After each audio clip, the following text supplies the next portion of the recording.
Good evening. I'd like to call to order the September 20th meeting of the New Canaan Board of Education. First on our meeting tonight is to approve the minutes from the September 8th meeting. Is there a motion? Brendan, second.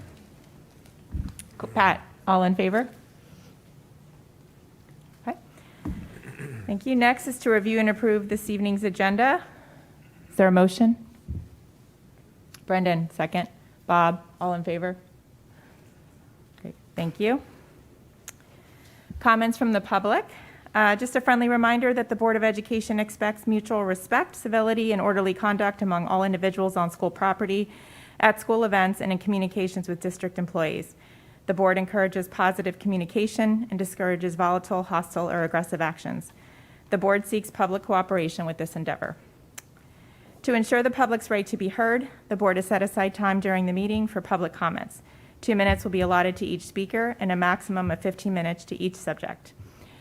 Tonight, I'd like to acknowledge that we received one public comment this evening from Alyssa McKenzie via email, and it was related and in support of our DEI initiatives. At this time, is there anyone wishing to address the board? Please go ahead. Thank you. Just state your name and address, please. Yes. Hi. My name is Lauren Connolly Nussbaum, 65 Whiffle Tree Lane. I have 3 kids currently in NCPS. Thank you for the chance to speak tonight. I'm here in support of our district's goals on diversity, equity, and inclusion, also known as DEI. There's been a lot of chatter around DEI in our community lately, specifically here at the BOE. I applaud our BOE members, all of you, who worked hard at the last meeting to make progress in this area. The conversation on September 8th was uncomfortable and imperfect. This work is both of those things. It is a long overdue reckoning with our reality, our history, our present day, and our future as individuals, as a town, a school system, a state, and a nation. Regarding DEI, a narrative of fear and inaccuracy has been created by members in our community. This fear narrative tries to draw a connection between culturally responsive curriculum and totally inappropriate subject material that is not a part of our curriculum. I believe deeply in NCPS's mission to graduate global citizens into a diverse world, one that demands cultural and racial literacy, empathy, analytical thinking, excellent reading and writing skills, and the ability to work within diverse communities in a beautifully diverse world, one that does not always look like New Canaan. Fellow parents and community leaders, let's stop with the fear narrative. There is no room for fear in the hard and necessary and very real work of diversity, equity, and inclusion. If our collective goal is to graduate global citizens, then we must make this work a priority. In embracing DEI work, we will prepare our young people to be joyful, curious, lifelong learners without fear, moving forward together. There is only one way through this current moment, and that is together. Let's go, New Canaan. The work is waiting. We are late to it. Thank you for your time. Thank you. Please.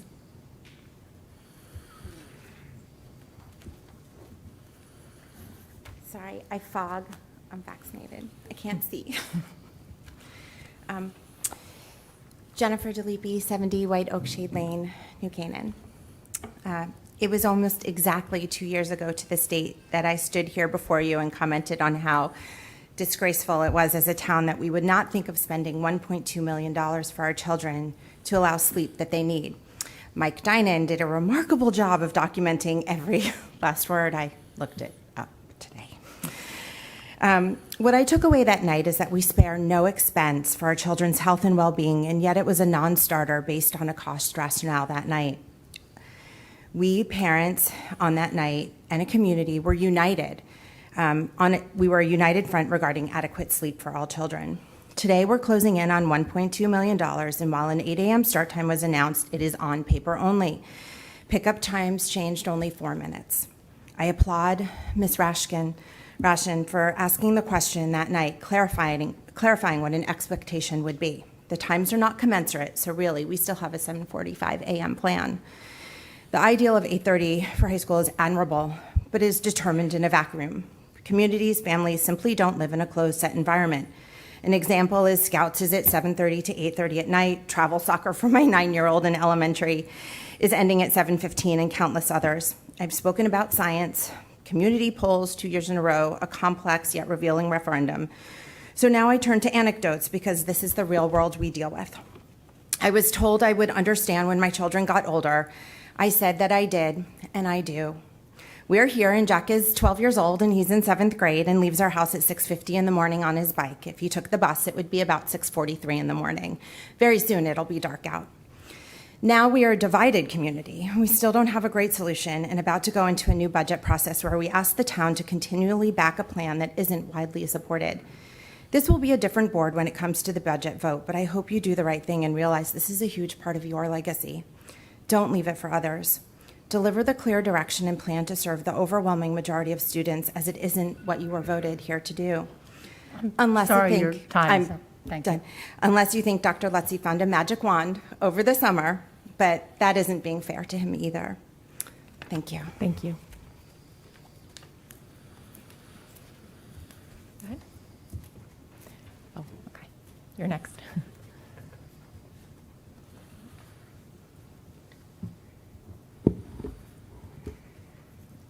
Hi, my name is Sarah Baker. My husband Sloan Alexander and I live on Old Stamford Road, and we have 2 children at Sachs Middle School.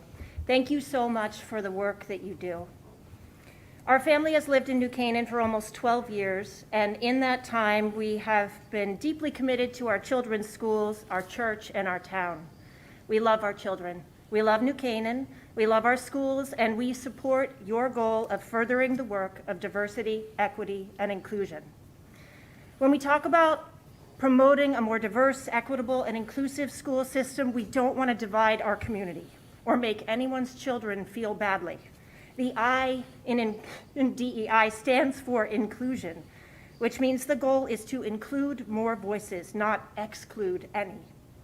When the voices and stories of people of color are lifted up, it creates an environment of empathy and emotional intelligence, and prepares our students in New Canaan to be citizens of the world. So I want to encourage you to hear the voices of the students who have already graduated from New Canaan High School, who spoke to you in June of 2020. They said they felt that the education they received left them unprepared for the world outside of New Canaan. You committed to further your own DEI education. In July of 2020, when Jelani Aladdin led a seminar called A Chance to Unpack, and many of the ABC House New Canaan High School graduates spoke of an environment where they didn't always feel safe and were on the receiving end of racist remarks from their fellow students, they spoke of the desire to have more teachers and administrators who look like them. Please consider hiring teachers and administrators who are people of color, so that our students of color can see someone who looks like them in a position of power in New Canaan. When Niche.com gives New Canaan A's for academics but C+ for diversity, let's not only celebrate our amazing test scores, but let's also challenge ourselves to go outside our own comfort zones with an open heart and an open mind and serve all the students of New Canaan. Thank you. Thank you.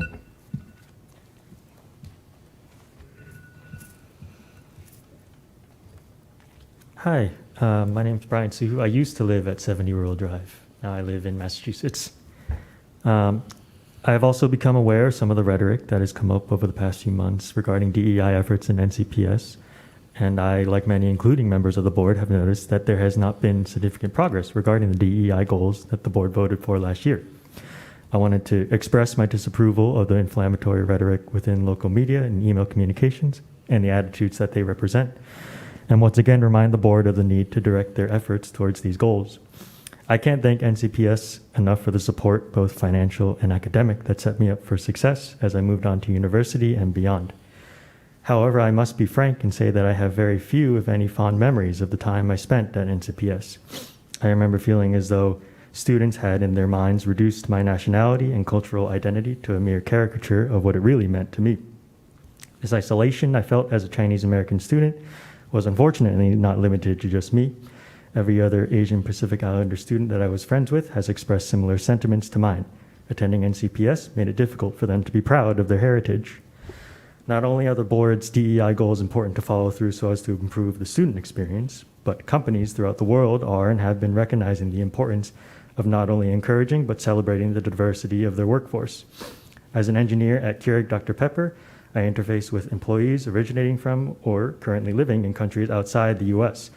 Our online town halls every month dedicate a significant portion of the company-wide meetings to discussing initiatives in fostering an inclusive work environment while offering employee resource groups for African American, Asian Pacific Islander, and Hispanic employees. I once again remind the board of why incorporating DEI into NCPS curriculum is critical to preparing students not just for university, but for the professional world in which they will spend the majority of their adult lives. I look forward to working with the board as an alumnus of NCPS and to hearing about your progress as the year moves forward. Thank you. Any other comments? Okay, seeing none, we'll move on. Thank you. Next up is reports and recognitions.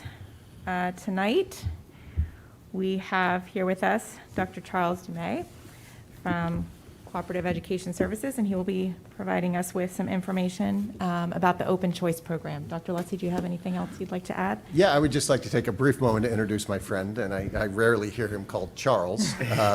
Dr. Chip Dumais. Thank you, Chip, for being here. Chip and I have known each other for quite some time. Even back when he was the principal at Newtown High School years and years ago, which was where I began teaching. We did not overlap there, but we certainly got to know each other. After that role, Chip was the superintendent at Amity, where he served with distinction. And for the last couple of years, he has been the executive director at CES. CES, as you know, is our regional educational service center. It's always been an excellent resource for us, but since his arrival, Chip has really focused on building the supports and the network and the services that CES can provide to districts. And I am both grateful to have my friend there at CES doing this good work, and grateful for the good work that he is doing for all of our districts, including us here in New Canaan. So when the legislation passed to expand open choice, they asked the RESCs to do that work, to spearhead it, as they do in other parts of the state. And Chip very quickly stepped forward and has been meeting with some districts throughout the region to talk about the program a bit. So I thought it'd be a good opportunity for the board to learn some more, to ask some questions with Chip, about the program, and go from there. So Chip, thank you for joining us. Brian, thank you very much. Dr. For Dumais. a very nice introduction. I hope I can live up to it. So good evening, everybody. With your permission, I'll give you a little bit of history of the Open Choice Program and then explain a little bit of what the role of the RESCs is and what it looks like in this area of Connecticut. 55 years ago or so, 1966, the state of Connecticut started with Project Concern. Project Concern was based in Hartford and included about 5 districts that surrounded it. And students, about 8 students in the first year, left Hartford to go to some of the districts around. Over the past, in the 90s, you had Sheff versus O'Neill, which changed the landscape of ethnic, racial, and economic isolation in the state. And in 1997, the state of Connecticut passed a statute that established the Open Choice Program. The Open Choice Program was originally for Hartford, Bridgeport, New Haven, and New London. New London is no longer part of the Open Choice Program, or they're still in legislation, but they don't have any students. And in this past year, in that iteration of Open Choice, you ended up a couple years ago probably with about 49 to 50 districts participating in the state, with over 3,000 students who participated. Some of the districts in our area, primarily around Bridgeport, and most of the towns that participate are contiguous. Busing or transportation, because the students are not coming from all the same place in town, they usually get picked up and dropped off pretty close to home. So the length of the bus route is one of the things that limits the geography of who participates. So for Bridgeport, that would be your Westport and Weston, and you have students in Easton who participate as well, and a couple other towns, Fairfield. So in recent legislation, the state of Connecticut added 50 seats surrounding the Norwalk area and 50 seats surrounding the Danbury area. 50 seats means that that's what the state would fund. So that's a little bit of what I'll tell you about as well. So for Norwalk, the surrounding towns are Darien, New Canaan, Wilton, Weston, and Westport. Westport and Weston already participate in the open choice program. Between 60 and 70 students participate in Westport, and between 20 and 30 students participate in Weston. And Weston and Westport may change their demographic a little bit and draw students from Norwalk instead of Bridgeport because it's a shorter bus trip, and certainly better for students in terms of participation in extracurricular activities and other things. The other 50 seats are allocated to Danbury, the surrounding towns for Danbury being Brookfield, New Fairfield, Bethel, Ridgefield, Reading. I don't think I missed any there. So, so the state has put aside money, and the way that the money is allocated is the RESCs, in this case CES, and even though Danbury is not in the CES region, we do facilitate open choice for Bridgeport, and we would take on, for our Ed Advanced friends, we'd help out by doing Danbury as well as Norwalk. So we coordinate transportation, we facilitate issues when there are issues, and for that we receive an administrative fee and grant money for transportation. The transportation money is flow-through money. It comes to us and we send it to a bus company. So in addition to, so what does the program facilitation look like? We run the lottery. Once seats are established, we train communities and to understand how the lottery works, and we also provide professional development for staff in terms of cultural awareness and having students from another town that participate in your schools. So that's a little bit of the history. It is a choice program, and that really is your choice. While the state puts the seats out, there is no requirement for districts to participate. Currently, we are understanding the flexibility of the timeline here.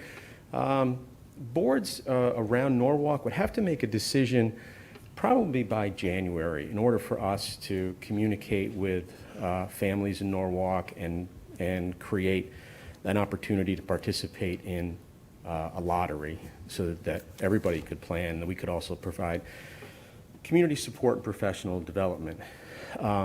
As it stands right now, Westport is probably going to shift some of their seats to Norwalk. I believe that Weston will likely do the same. Wilton is considering seats, and so is Darien. The Darien superintendent is from the Hartford area and has participated for years in the open choice program and is a strong supporter. So before I get to questions, I'll talk about some of the big issues. One is that it generally means allotting seats in kindergarten or first grade. And I say that because as a superintendent formerly in a regional district that participated in open choice, we took very few kids at the secondary level to start. It really does make a difference where you go to school for 6 years. So kindergarten seats are probably the most likely thing. The general number of seats, I would say, is no fewer than 2. It's kind of hard to be the only person doing anything. So 2 seats in an elementary school, in however many elementary schools, is generally a first place to start in terms of consideration. Once you take on a student, and this is the answer to most of your questions aside from money, they're treated like a resident of New Canaan. So if you ask, well, what happens when a student gets suspended? They're treated like a student of New Canaan. Can we send a student back? No, you can't. They're treated like a resident of New Canaan. So can they participate in sports? They are treated like a resident of New Canaan. And once you take them on, the only thing that the state asks in terms of how long they stay is till graduation. And in that respect, when it comes to the lottery, and so you would choose each year how many seats. Westport did not do 65 to 70 seats overnight. They started in elementary school, and of course they go straight through to the high school. So that the next piece is finances. And I'm probably going to, maybe I'll pull you a little bit away from finances. I do get a lot of questions about, well, Chip, our per pupil expenditure is X. And the state gives a certain amount in terms of an incentive to participate in the program. I'll tell you right now, all the incentives do not add up to the per pupil expenditure. And I'm not sure per pupil expenditure is the best way to evaluate participation in the program to start. It's probably better to do it conceptually, and if it's a concept that the district understands and accepts and decides they want to participate in, then the details about the money are kind of like this. And by the way, some of these numbers are off, and I'll tell you why. In the first year of this plan, the state has taken the incentive, and instead of $3,000 per student, it's $4,000, but that's only for the first year. The number of students, usually the percentage of students who participate in your district, determine what the actual rate is. And it can be up to $6,000 or $8,000, depending on how many students there are. It also depends on how big a jump you make. If you take a look at Fairfield this year, Fairfield is adding approximately 30 students to the open choice program, and because their increase meets a threshold amount, they have a significant increase in the amount of incentive money that they're getting. So there's the incentive per student.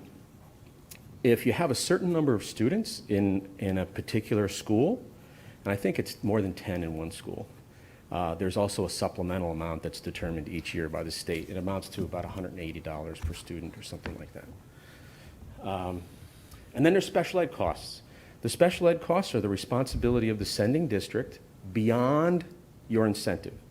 So if you get $3,000 per student, the first $3,000 of special ed costs would be on New Canaan. Beyond that, billed back to the district.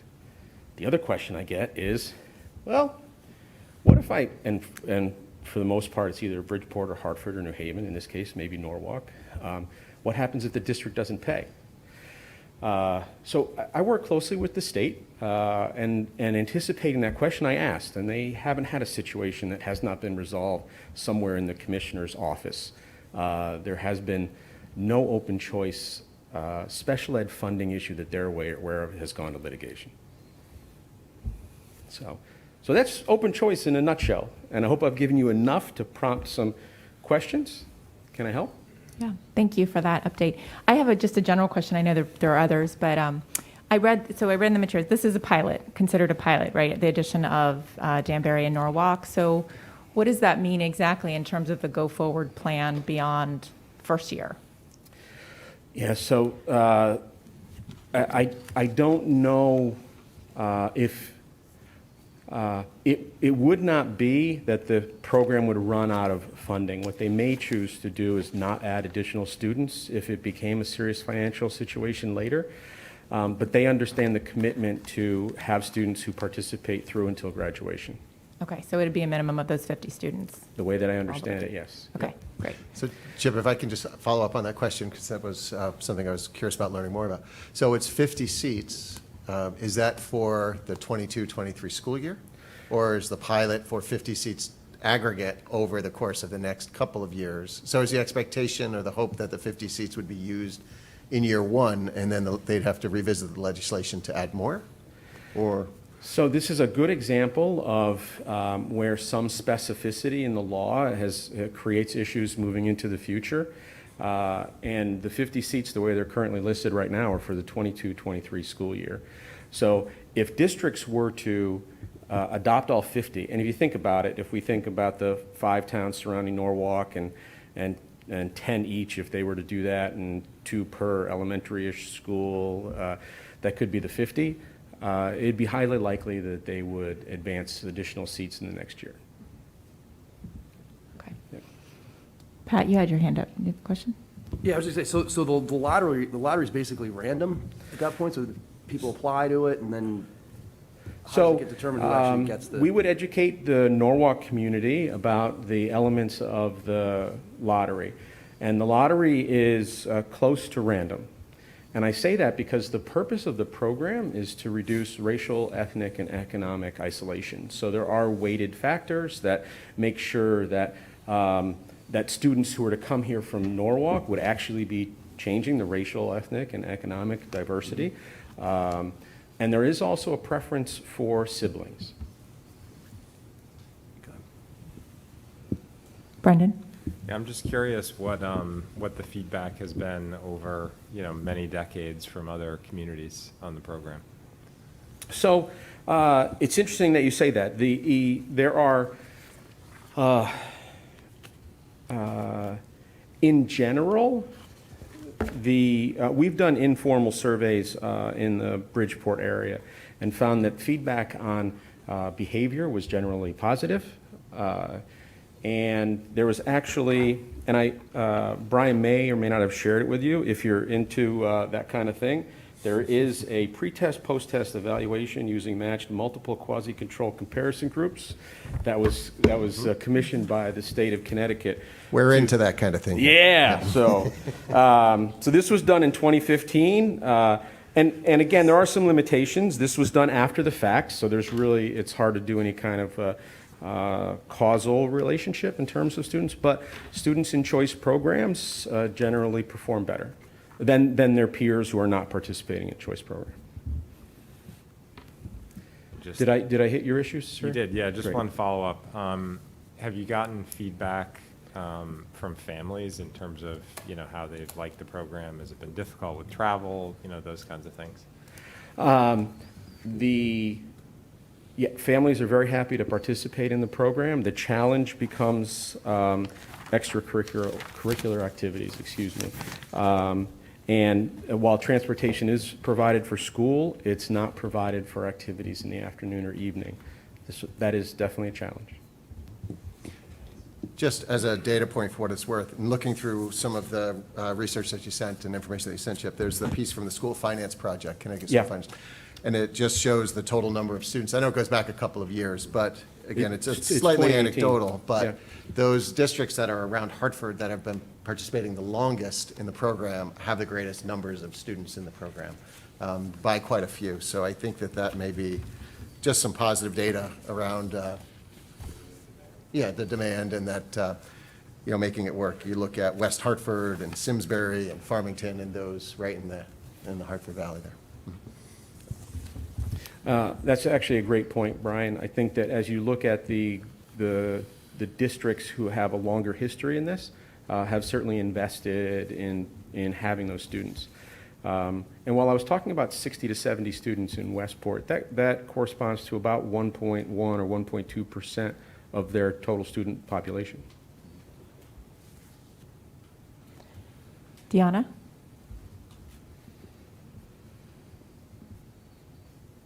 Sorry, I had to get the mute off.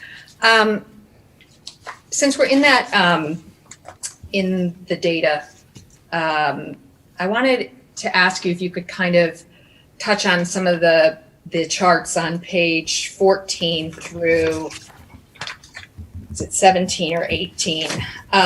Because I think that I wanted to understand, as I looked at the cohort 2 in the 6th to 8th grade, performance on the math and English, it looks like the kids that were in the open choice program between 2010 and 2012 actually did worse in the open choice program than they even did in their own urban schools, a non-choice school. And the best, it seemed like in both the early grades, 3 through 5 and 6 through 8, the magnet school program operated by the RESC and so at 3 through 5, it looked like magnet schools operated by the RESC did the best. And I wanted to understand if that program was being expanded or not. And then open choice for those early grades was the second best performer, at least at the proficient level. At the goal level, it was the third best at those early grades after both magnet schools, both by the RESC and by the local districts. But when you get to 6th to 8th grade, the performance by the open choice kids looked like it really was significantly less than a lot of other programs in the choice, what you would categorize as a choice program option. And I just wanted to understand sort of what the state's thought is on expanding those programs for these kids, because it's a little concerning. And I know this is not an official study. You can't, a lot of the data is, looking backwards, and it's not statistically as significant as maybe some other more, official studies, but this is the data we have. And I just wanted to understand what the state's thinking is, because, I kind of look at what the academic performance is and how are we improving the academic performance of these kids, in addition to, adding to diversity. But, my first priority is, improving the academic lives of these kids. So I can't answer on behalf of the state in terms of their interpretation. I can tell you that this data represents a slice and examples that were the study commissioned because people were asking if there was an advantage or a clear disadvantage in participating in choice programs. So I can't answer part of your question about the expansion of RESC-related magnet school programs. We are actually limited in number by the state of Connecticut in terms of how many students can participate currently. And part of that is out of respect for school districts that currently have programs. So I can't tell you, unfortunately, what the state's position is on which programs to expand. Okay. Well, then I guess I'll move on. I have a few others. Katrina, tell me how many. I have a bunch of questions, but I can ask a few and then come back after others. So I can't see you in the video, so I don't know. Go ahead and keep going, and I'll let you know. I'll jump in if someone else. Yeah, just jump in if you want to give somebody else a thing. Can you tell me what percentage of the students that are currently in the open choice program have an IEP at the receiving district? No, I do not know. Okay. That would be really helpful information to have, only because I think I understand what you said. I was reading the background information on the program, and it says the specific language in the program says the sending district is responsible for the difference between the reasonable cost of special education and the open choice grant amount. And I think the reason people asked, and probably why you're prepared for it, is that we have heard that a few of our surrounding districts are taking on a significant amount of the special ed costs for these students. So I don't know how reasonable is calculated, and so I just want to understand. I think we all need to really get a better handle on, that language and what our potential exposure is in this area. So I think both pieces of data, percentage of kids with IEPs, and then, if there are, because we have heard specific data that some of the receiving districts are paying some of those costs. So I don't know how, maybe that's inaccurate information, but we are getting that. And then I guess with the transportation for the extracurricular, so the RESC would take care of transporting the kids to our district for general education purposes. But if a child decided to participate in, I guess an extracurricular or or athletic program, how is that typically handled in other districts? How have other districts handled that? Two of the questions that you asked, and I'll do the transportation one first. For extracurricular activities, students get a ride. From whom? I don't know from whom, but in the cases that I'm aware of, it would be a family member or a friend.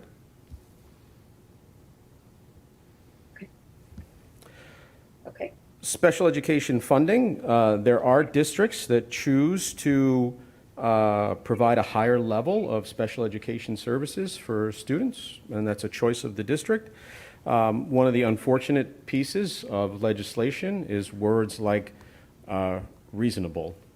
And so I did reach out to the State Department of Ed and ask what the standard for reasonable is. And their response was, the statute says reasonable cost, so the baseline is reasonableness, but we do not define that at SDE. I wish I had something better for you. I appreciate your honesty on that. Sure. Well, and Chip, just question on it too. If districts are bringing in, starting with kindergarten students, I think it's safe, I would operate under the assumption that there's not an IEP in place when they would arrive as kindergarten students, if that's how you're bringing them in. And if they bring in students that are in different grades, is special education's program status a factor in any way in the lottery or elsewhere? It's not a factor in the lottery, and the sending district and the receiving district are both participants in the PPT, which is where the issue of reasonableness is generally determined. Okay, thanks. Great. And then I had a question about, because this is a state-funded program, so at this point, I mean, obviously the initial pilot program is a one-year $4,000 per pupil allocation. If you had less than 2% of your population in this program, it's as I read it, a $3,000 per pupil allocation. Is there any possibility that amount could be lowered during the tenure of that student? So we take that child on in kindergarten, and then we are expected to keep that child in district through K-12. And so let's say the state budget, they cut funding to this program. What happens to the receiving district's funding, and how would that work? I am not aware of a situation in which the state has not met its obligation to pay the incentive to a district. So I can only But tell if you. they don't, if they choose not to, in a legislative session, if they choose not to fund it, I mean, we've gone through our educational cost sharing being cut significantly year over year. So I'm just asking, this is a very legislative driven program. Obviously, the funding comes from the legislature, I assume. And so if the legislature chooses not to fund it at the same level, I assume our funding would be cut for that child, or I just want to understand how that would work. So you're asking a question that's not best answered by me, but I will say that it is a program that has existed for half a century since its real inception of Project Concern, and has been funded throughout. So I can only tell you what its history is. You did mention ECS funding, and I can tell you how that would work. And then Brian, I apologize. Sure. So the sending district receives credit for half of a student at their rate. The receiving district receives credit for half of a student at your rate. My question was simply going to be, if there were to be a change in legislation or otherwise, can a district adjust the numbers of new students that it brings in, and its commitment to the program, annually? And I believe that would most likely be in terms of how many students you wish to add. Yes, new students coming in. If there were an accommodation, I could only guess that would be the only way that the legislation could change without fundamentally disrupting a longstanding program. Sure. Yeah. Chip, I have another question. Do you find that the majority of students finish, like when they start in kindergarten? What is the attrition rate like? I mean, how many of your students actually complete the program as planned, K through 12, in these other districts?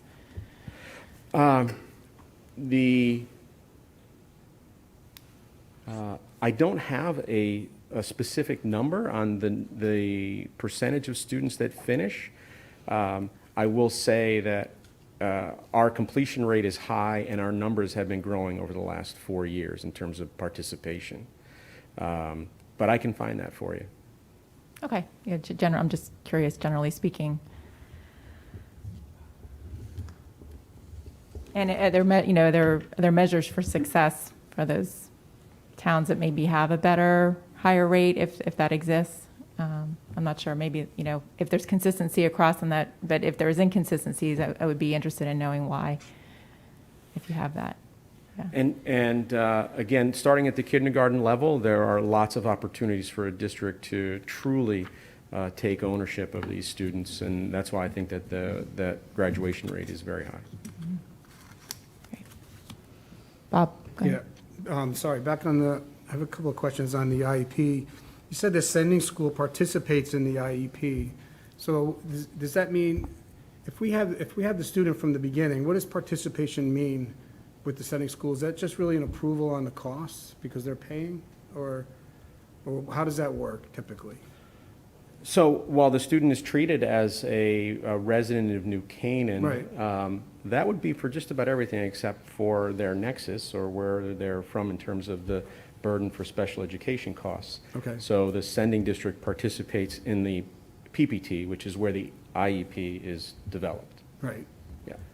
So that coordination then drives the cost, I guess, right? And if there's a disagreement between the sending and the receiving district, how is that mediated, or is it just coordinated between the districts, or it doesn't happen?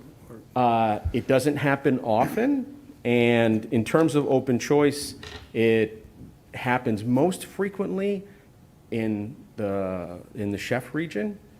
That's where the greatest number of conflicts come up. I'm sorry, the with- what region?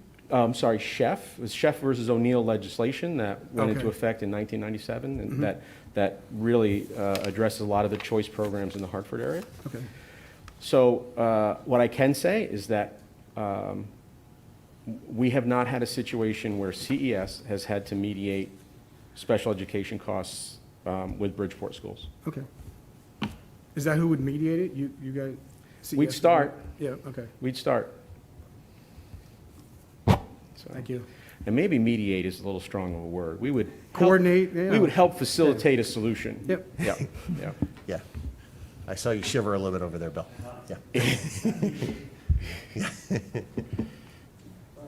you have a question? Go ahead. I mean, not to only focus on the individual education plans, but I am curious, sort of from a legal perspective, when you have two districts sharing, have you had a situation where there's actually been a lawsuit brought? And if so, does that increase the complexity for the two districts involved? You can have litigation arising out of special ed, and if there are situations where a family's not happy with the result. You can, and I don't think that participating in the choice program would eliminate those. What I do know is that if there is an outplacement, that cost is the responsibility of the sending district, and we have not had a situation where the sending district has not paid for it.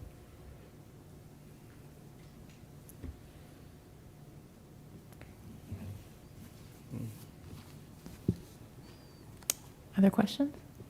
I was just wondering if we had any questions from either our Director of Special Ed or our CFO on this as to how they thought it might work, and that's putting them on the spot right now. We can get those questions later if we need to, but just, as we, as a board, evaluate this, I would love to have, your thoughts about the program and the types of things that the Board of Ed should be thinking about from your perspectives.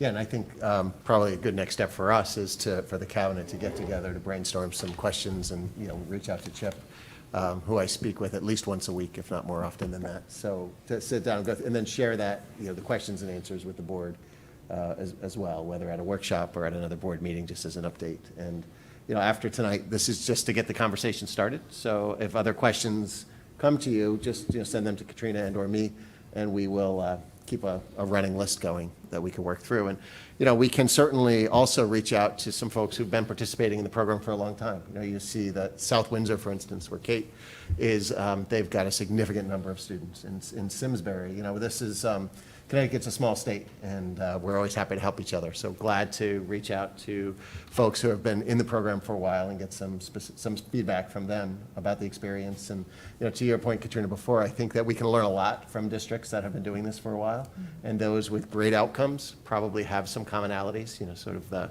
what are those things they're doing, they're all doing that are helping to lead to successful outcomes for kids. And so this could be another opportunity to learn some things from our colleagues statewide. So I did have one other question, which is the the idea that Westport's going to be looking to split their students as well. Is that, do you think is that transportation related? Is there something else, other factor no. that they're looking at in shifting some students? I mean, they're not dropping students from Bridgeport, but instead picking up students from Norwalk? So they are in the process right now of deciding how to allocate their seats. So the primary issue for them is one of transportation. Okay. So I'll give you an example. While there's Easton and Reading, both make up Region 9, because of the proximity to Bridgeport, Easton actually participates in the open choice program. Reading does not. And it's not a value choice, it is simply a transportation issue. It would require more than 50 minutes for students to make it from Bridgeport to the school. But they do participate at the Region 9 high school.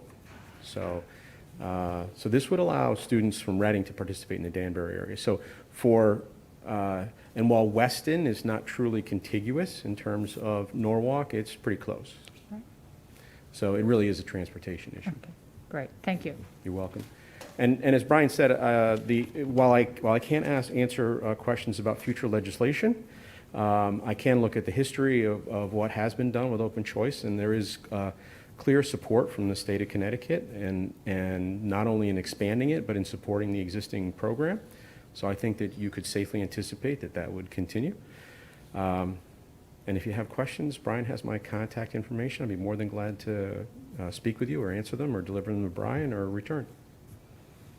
Great. So, Thank you. Thank you, all Chip, right. for being My- here my tonight with pleasure. us, and I'm sure we'll have additional questions my headed your pleasure. way. I hope it was helpful. Thank you. Thanks for being here. You're welcome.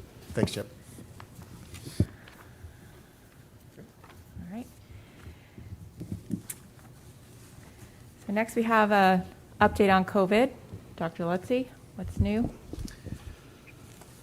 Yes, and if I leave anything out or anyone has anything to add, please feel free as always. I thought we'd share the vaccination rates for us here in the NCPS as far as the information that we've gotten so far. According to our internal survey, we're also asking people to upload their vaccination cards, and we will be sending out an attestation tomorrow, which I'll talk about in a moment. It's part of the program that was just approved through the DPH on Friday. But we have 752 of our employees who are fully vaccinated and 10 who are partially vaccinated. So that's 762 folks who are all set. It leaves us with 42 who are not vaccinated and 103 who have not responded yet. So we've got to build in the assumption that of the non-responders, most of them will not be vaccinated, although this includes some coaching positions that are out of season and things like that. So we are, figured instead of doing it in stages, we do it all at once, and so there may be some, and some who are not vaccinated as well, who are out-of-season coaches or volunteers. So they're not coming into the schools yet. So we've got to just kind of shake that out a little bit there. But I think good news on our vaccination status here in the district, which is leading us to a really excellent numbers as far as quarantines go and positive cases go in our district thus far this year. Everyone knock on wood on cue. But right now we have 7 students who are currently under quarantine, 4 at Saks, 2 at East, and 1 over at South. And that's, we haven't seen that number since we started keeping a dashboard back in early September of last year. So it's low, we're managing it well. And now with our 7-day return from quarantine with a test out option, we're actually collecting data on whether or not they're testing positive. So people are going to get the test after the 5th day, and if it's negative, they're able to return in 7. If they don't get tested, they have to stay out 10, so they want to get them back, so they're getting those tests. So what we're doing seems to be working well at this point. We've not had positive cases among students who have been quarantined, so I think that's a good sign of the strength of the mitigation strategies that we're using and the, the good practices that we're seeing. The DPH and the governor around Executive Order 13E, I think it is at this point, D, maybe it's D. That's the mandatory testing or vaccination for all school employees. It's set to begin a week from today, on the 27th. And there's a little bit of confusion around the language in the law around do we have to have the information collected and then start the testing for the following week to start collecting the negative test on the 4th? Or do we have to get the paperwork collected, get it all done, and start and have Monday the 27th be the first day that you have to have the test or not come to work? Either way, we're going to be prepared. We've been working on this for a while, so we're in good shape. They did put in some new forms that need to be filled out around attestations of the authenticity of the COVID certificate that's uploaded, so people have to commit that it's authentic with the DPH as they're interpreting this and administering this, and remembering that it's not just for school personnel. This is all state employees, so it's a much wider group of people than just our school staff. So there's some, and then there's some forms for medical exemptions, for religious exemptions, or or otherwise. And if somebody has had COVID and recovered in the last 90 days, they're also temporarily exempt based on that. Regardless of the paperwork around exemption, if someone's not vaccinated, they're going to need to take a test. They're going to need to submit the results of the test within 72 hours when they took it, and and they'll need to get it to us on. We're working out the details, but we're anticipating on Sunday to return to school on Monday each week. If we don't have that and they're not vaccinated, then they, under the executive order, they're not permitted on school grounds.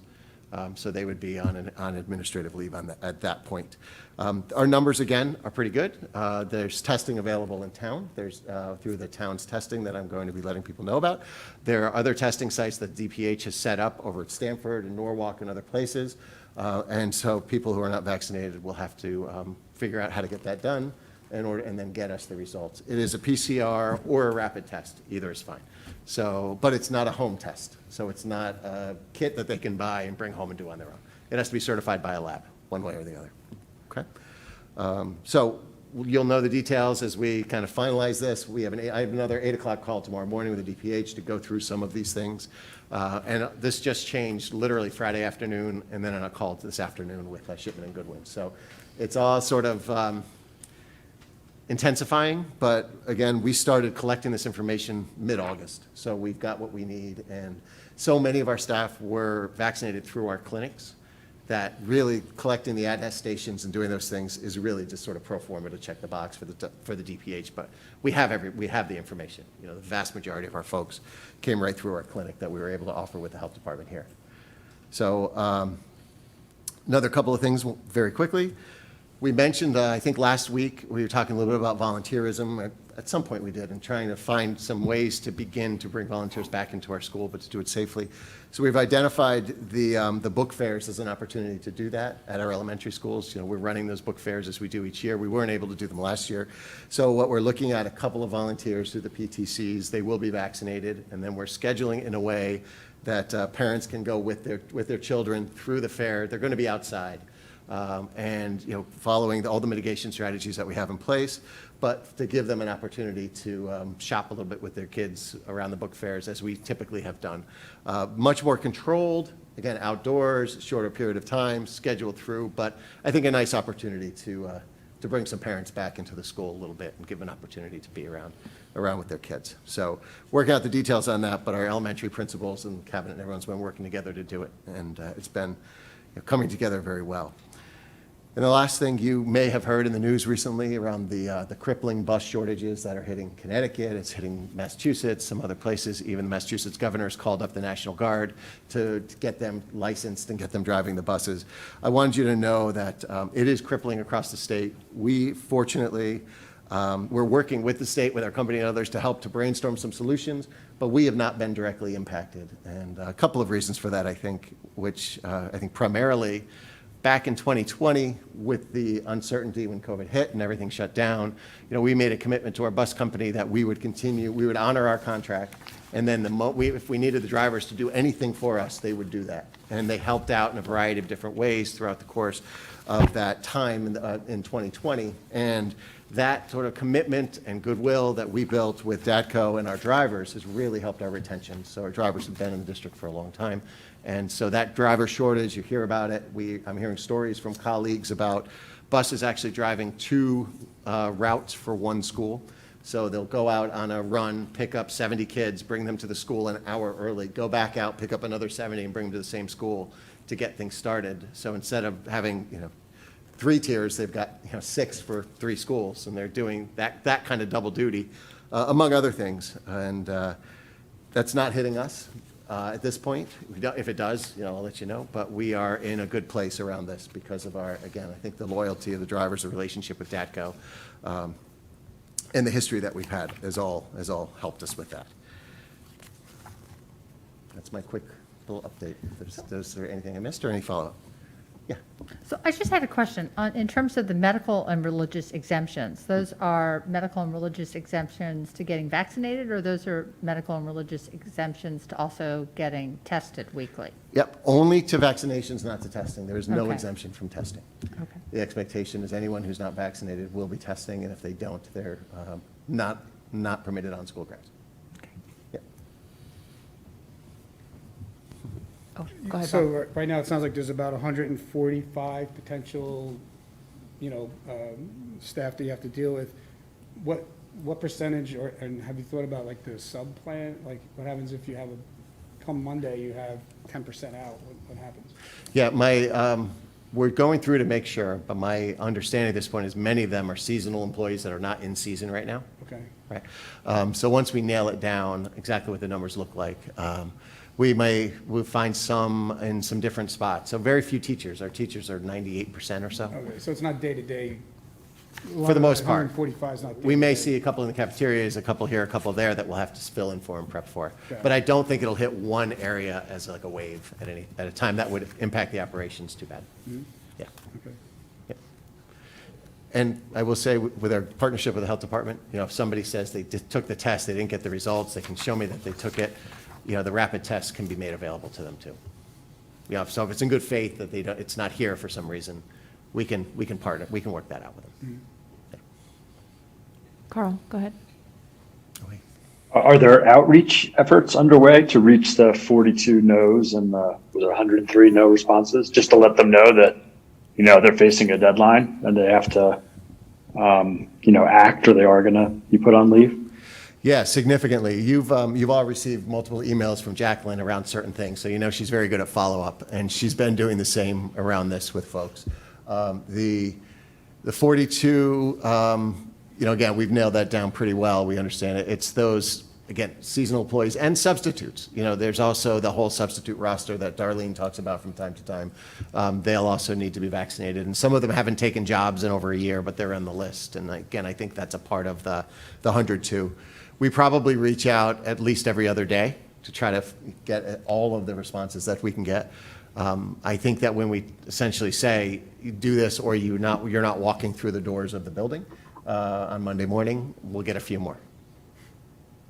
And that's the communication that's going to be queued up for tomorrow after the 8 o'clock meeting with DPH, so that we can make sure that we understand any changes in the paperwork or the requirements or things that they require.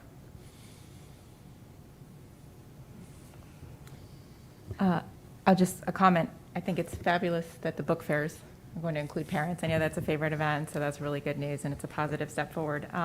Question on, how many students do we have remote? Oh, gosh. Learning. Very few, under 7. Okay. Wow. It's, a couple here and there. And that was only if the student or the student's family member is significantly immunocompromised. Okay. And I will share, I think it's interesting, we have not had any quarantines at the high school at this point. We've had no positive cases at the high school. And we have very high vaccination rates amongst our high school kids. So I think that's another positive sign. Absolutely. Great. Thank you for the update. Any other questions? Okay. Great, thank you. So I was just curious actually about the fall sports program. And, are there any changes this year related to COVID or how we're running it? Sure. So some small changes here and there. Our volleyball players, they're indoors, they're wearing masks while they're participating, as we did last year. And speaking for my daughter, who was on the team, and everything was perfect. You get used to it, and they do what they have to do. They're glad to be on the court and playing. And same for any spectators that come. They're expected to wear masks anytime in the building, as we do now. The outdoors, masks are not required with our students, as we're doing. But when they do come, we try to work in shifts a little bit through the locker rooms and try to keep keep things a little more distant there as students are coming through. Hopefully you've never been in a football locker room. I have many times, and cleanliness doesn't come to mind. So we work to do the best we can to keep them moving in and out and not spending a lot of time in the locker room together, as a group. So instead of gathering there, they'll gather outside, and just those little changes. But as far as how the game is played and what's happening on the field, being outdoors, the CIC guidance is that outdoor sports don't require masks or distancing to the same degree. We try to be careful, of course, but they're playing their game. Great. Great. Thanks for the update. Pleasure. Thanks. Next up is statement of accounts with Dr. Keating. Good evening, everyone. You have before you tonight the August statement of accounts, which accounts for 2 months of basically actual activity. We do not encumber the salaries until September of each year. So you're seeing a 0 under encumbrance, and that's about 60% of our budget. So when you receive the September statement of accounts, you'll be able to have a good sense of where we stand with salaries. So to date, we've spent, through the end of August, I should say, 6.7% of the budget, 14.4% is encumbered, and there's still a balance of 78.9%. And it's similar to prior years. There's no significant difference. The one thing we are continuing to monitor on a very close basis is our claims activity for health benefits. We do have the policy with the town, so we feel confident that there will be sufficient funding throughout the year should it continue to perform as it has been over the last couple of months. So that's one issue that we're monitoring closely. Other than that, we had no surprises during the summer, which sometimes we do as we're going through our facilities and doing our PMs and all of the work that goes into starting up the buildings. So on that front, we have really been in a good place this year. Other than that, it's just a basic report, and happy to answer any questions. Okay, thanks for the update. Thank you. Thanks, Joanne. Glad you didn't drive all the way down. You too.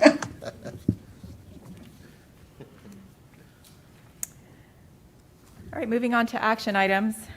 Tonight we have 2.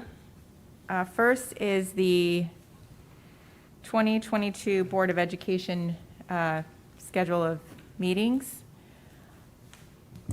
So is there a motion to approve? As a first reading. Deanna, are you motioning or you have a question? I have a question, actually. Do you want to have the motions Let's first? have the motion first. Brendan, second. Bob, Deanna, go ahead. So for the May Board of Ed workshop, and this won't impact me, but I think it's important to have the date in there now. That third date was initiated, probably when I was chair and for a very specific reason. And, last year, with COVID, I understood why it was a very last minute thrown in sort of date, but I think it needs to be on the schedule and that's what it's for. So we typically have done it on a third Monday. So that's another budget workshop month. And you just add the third Monday in May to have that workshop so that, it's an evening meeting. Everybody is able to be there and it can be planned for. Okay. Go ahead, Brendan. Yeah, it's fine from Okay. my perspective. I think it makes Yeah. sense. So you'd add the 16th, is that what you're saying? Do you want to Yeah. check and, Well, and the way that the dates work, you're better off putting in more dates than fewer, because what we have to do is submit them to the town clerk so that they become regular meetings, which gives you a little more flexibility with the meeting for if something comes up with once the agenda's published, you can still change it, whatever. So, yeah, we'll take a look at the month, and Well, the Go in 30th is between. Memorial Day, so that's not. so that's out. So done. All right. It's like you got the 16th or the 2nd. That's all you got. Yeah, so the Keep on- 16th is probably right then. Yep, yep. okay, so we can confirm that date on the second reading, Good. just to make sure. It's great. Okay. And maybe it's, time, well, it's all good. Okay, good. So do you want to do the same thing with September? Just lock the date now? Sure, why not? Yeah, I think our current challenges with scheduling a workshop would Yeah, I lean think, towards making, picking a date. Particularly I if had the it's at same night. thought, Bob, and my only question was, it's the start of the year, depending on what your goals are and your priorities, it can't hurt to have a date there. You may need to change it because of whatever's. Right, the could always put it in content. and drop it if something changes and add a different date, but at least you've got a Hold. placeholder. Yeah, yeah. it's You know, good. when I first started on the board, that workshop was actually a summer workshop. It wasn't September, which may be better. I mean, Penny, don't you remember it kind of being a summer deal? I'm not remembering that right now. Maybe we haven't had it for a while, or we've had it, Yeah, I I've was had gonna it say, so I many different remember trying times. to I- have it Yeah. and not This- have it. this Yeah, predates I can't remember Brendan. trying to have it. It predates you, Brendan, so Yeah. that's why I asked Penny. It was. I think actually getting a date and putting it on the calendar, and then if we have to change it, is much better than putting Yeah. a TBD, so. And So I what- didn't know if we wanted one of these, the one in May is going to be in the evening. You know, if you want to think about the purpose of the one in September and whether or not it would have to be, you'd want it during the evening or during the day, we should think about that. Right. Yeah, maybe here. Seems like we have a lot more working board members these days, and so I think the weekday working, because we used to do them on Saturdays, just to be like completely Yeah, I do frank. remember those. Daytime's tough. So maybe that's why we're having a problem scheduling it. But anyway, so, I think to be sensitive to board members who have full-time jobs, I think you need to either have it in the evening or a Saturday. And so it's just,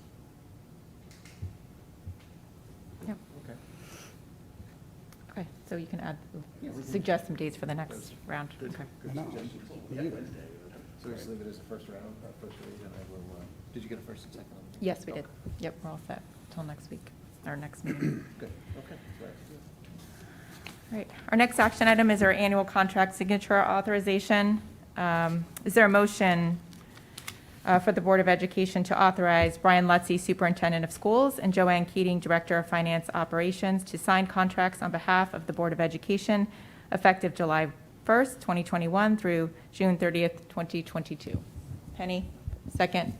Carl? All in favor? what discussion? Just go So ahead. I have one question. Like, is that just unlimited signing? It's contracts, right? So is there a cap?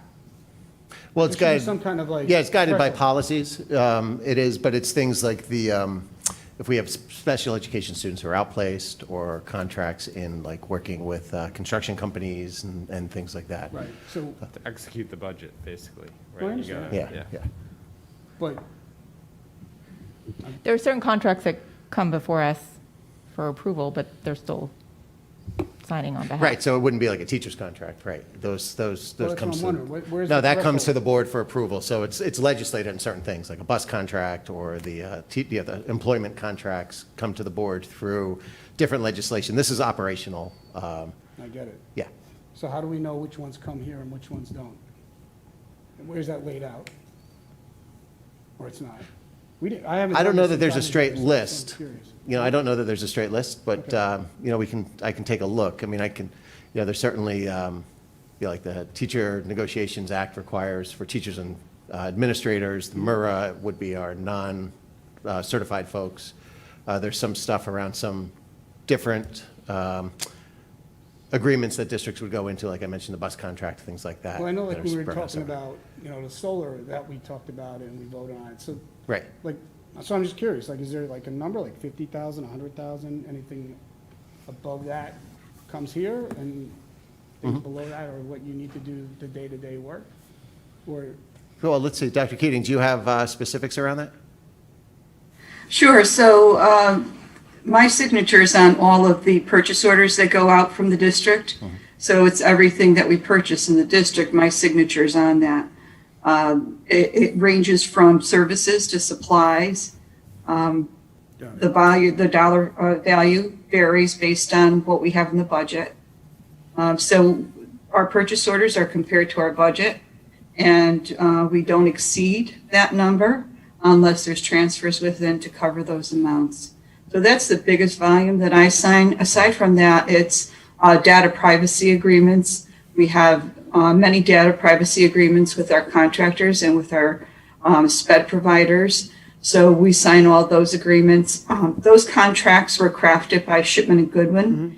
And so we have, and that was approved by the board several years ago. Yep. So we make sure that all the agreements conform, and we do post those on our website. There's other contracts, like we've talked about the solar project, we bring those to the board. Anything that's a multi-year contract, we need to bring before the board because of the laws around non-appropriations. So those contracts do go before the board.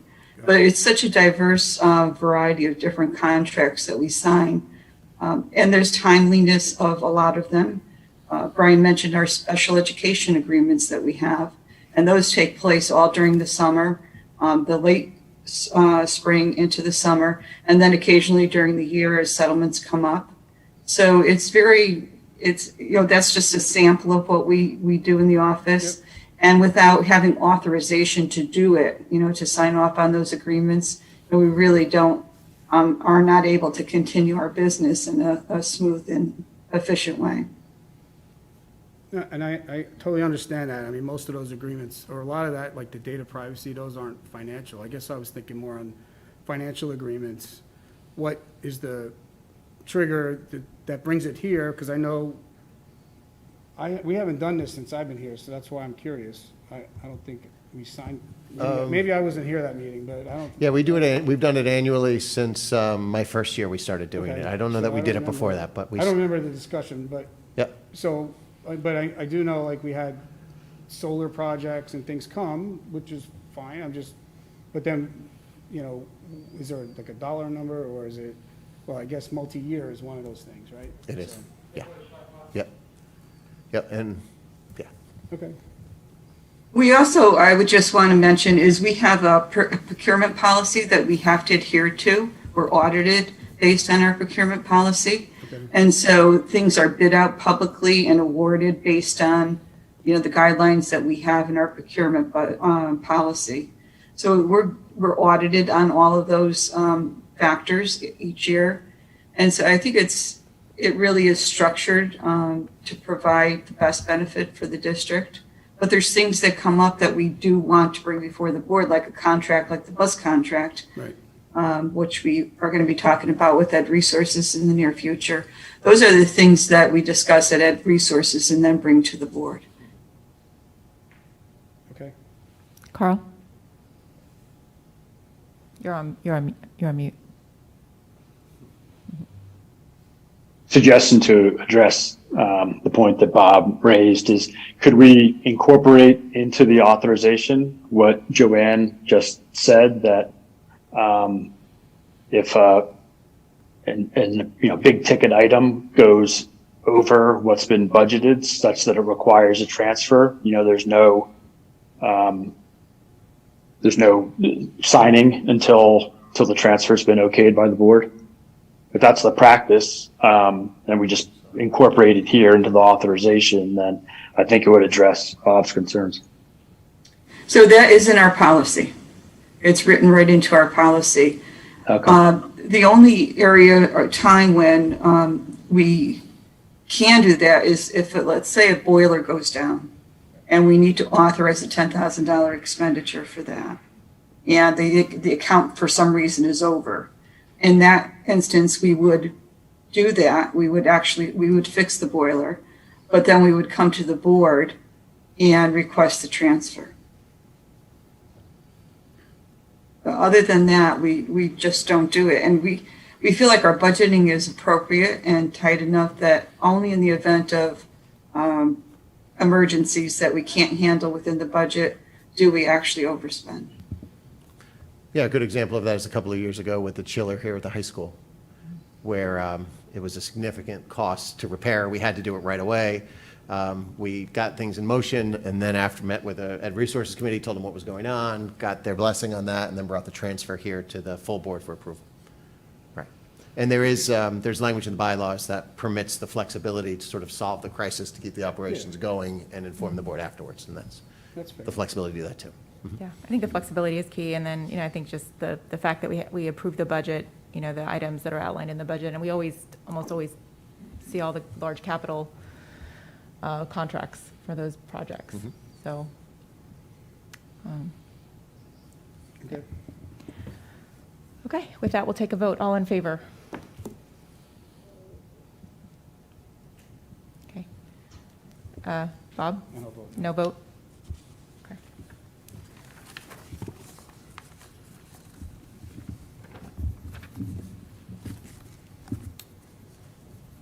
All right, any comments from the public?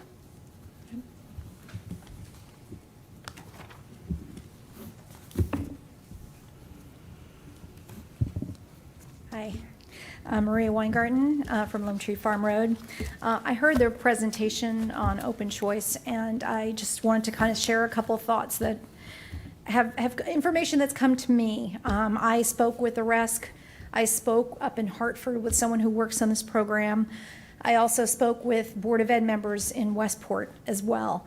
Some of the things that were not mentioned are that there's no extracurricular transport until high school level. And one of the things he didn't know is that in Westport, the parents actually volunteered prior to COVID from Westport to transport those students back to their home, wherever they lived. So something to consider for our PTC PFAs if they choose to do that. There is attrition in this program. When I spoke with a woman up in Hartford who runs the program, she stated that generally parents who enter this program, if they're able to get into a magnet school, as Deanna had mentioned, or one of the other charter school programs, they prefer those because they are in their home district. So I think that's important data to also get to make sure that you have information on how much attrition there actually is from the program. And also in Westport, I encourage you to speak to them and find out what they're spending, because I've been told that it's possibly up to $1 million in sped cost. That's not being reimbursed from Bridgeport to them annually. So something to consider as you're looking at this, and I know that they have it all the way K through 12 right now because they've been in this for quite a while. But I think it's worth understanding what those costs are, and there's a difference between what's said in a bill about reasonable versus what's actually happening on boots on the ground. So, and then finally, I would focus on the lottery. There were other versions of this bill when I looked at money following the child, and this sort of kind of came up, so I did some research. I delved into this. There were 4 criteria. One of them was siblings. One of them was schools that lost accreditation, which probably wouldn't be the case here. One of them was minority representation to make sure that the receiving district improves their minority percentages. The final one was anybody identified through No Child Left Behind, and maybe you might be able to explain what that is, but I think anything I Googled kind of said it was maybe someone who might be recognized as maybe 2 years behind academically. So again, I think that sort of might explain where sped cost kind of comes into play. Now, I'm not sure that these are the 4 criteria that are going to be used for the lottery in this case, but something to consider. So again, my only cautionary message for everyone is to please do the homework, find out how this is really going to be rolled out. And because, again, when we have students, we need to know because we'll have them through graduation. Thank you. Thank you. And it's not on Star Times. Jennifer DeLupi. I was not able to take Jack to do the clinic, though I was like, I think the second person who signed up, because in 6th grade, you have to get a bunch of vaccinations in order to go to 7th, and it was too close to the time for him. So we had to wait and did it at Stanford Hospital. I don't know the proper way, and maybe there are other parents who were in 6th grade last year coming into 7th in similar circumstances to provide vaccination records, so the school has an accurate accounting. We went directly to Stanford, and it was great, and I have a card and everything, but I realized it's medical, I don't know who, and there may be other parents like me, just because it's a funny year with all of the vaccinations that you have to get. So if there is something for that, either tonight or follow-up, it may be helpful, because I realize I have no idea the right thing to do or where to share that. Thank you. Thank you. Any other comments? Okay. Announcements and future business? Dr. Sure, Wiltsey? yes. Couple of quick announcements. We had our first Crisis Advisory Board meeting of the year today. We're able to get together to pull together our safety experts, our administrators, others with police, fire, first responders, and it was another good conversation and good work, and want to say thanks to everybody for being a part of that. Also, just wanted to follow up to let you know that a very generous donation from the New Canaan Rotary Club came in for the Hazel Hub Scholarship just the other day. So I know we talked about the scholarship at our last meeting, so just wanted to share that with the board, that was very generous on their behalf. I do also want to share we're not yet collecting COVID vaccination status from students. We've not started doing that work yet. We do anticipate doing that, and some of it's publicly available, or at least available to our nursing staff, so we may be able to do that there. But at this point, the work we're doing is around our staff and those folks. So our next meeting is October 4th, where we will have Cabe coming, Patrice, I think, and Bob both. Bob's the executive director, Patrice is the assistant. We'll be talking about our curriculum development process. We will be, between now and then, we look to have a Board of Education workshop that we're working to schedule, and we're going to be looking to put an implementation committee together on school start times to have some conversation about things happening in timelines and get some feedback from the group in order to plan out our next steps. Great. Thank you. All right. Motion to adjourn. Brendan, second. Pat, all in favor? All right. Have a good night, everyone. Thank you.